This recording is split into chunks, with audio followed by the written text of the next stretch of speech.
क्या आप जानते हैं, एक छोटा सा तोता सिर्फ कथा सुनकर अमर हो गया था और खुद भगवान शिव उसे मारने दौड़ पड़े थे। आखिर क्या हुआ उस तोते के साथ? प्राचीन काल की बात है। एक जंगल में एक बड़ा पेड़ था जिसमें एक तोता रहता था। वह तोता बहुत चंचल और शरारती था, लेकिन उसकी किस्मत में भक्ति लिखी थी। एक दिन भगवान शिव और माता पार्वती उस जंगल से गुजर रहे थे।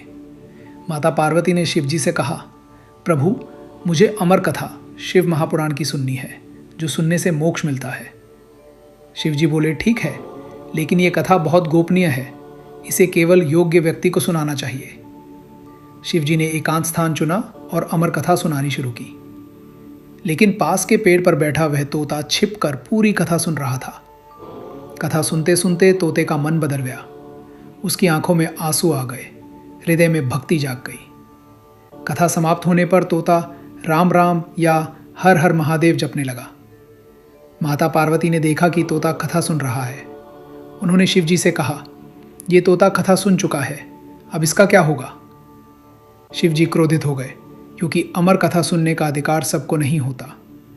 उन्होंने कहा, ये तोता अनधिकारी है, इसे मार डालो, और त्रिशूल उठाकर तोते की ओर दौड़े। तोता डर गया, लेकिन भक्ति से भरपूर होकर बोला, हे महादेव, मैंने आपकी कथा सुनी है, अब आप मुझे मार भी दे तो क्या, मैं तो आपका हो गया हूँ। उसकी भक्ति देखकर शिव जी का क्रोध शांत हो गया। वे मुस्कुराए और बोले, तेरी भक्ति ने मुझे जीत लिया, तूने मेरी कथा सुनी, अब तुझे मोक्ष मिलेगा। शिव जी ने तोते को आशीर्वाद दिया कि वह अगले जन्म में शुकदेव जी के रूप में जन्म लेगा, जो भागवत पुराण के महान वक्ता बने। कुछ कथाओं में कहा जाता है कि ये तोता ही शुकदेव था, जो परीक्षा के लिए तोते का रूप धारण कर कथा सुन रहा था। इस प्रकार एक साधारण तोते ने सिर्फ सुनकर अमर कथा ग्रहण की और भगवान की कृपा पाली। कहानी का संदेश, संगति का असर बहुत बड़ा होता है। अच्छी कथा, सत्संग सुनने से मन बदल जाता है। भक्ति में कोई छोटा बड़ा नहीं होता। एक तोता भी भगवान को प्रसन्न कर सकता है।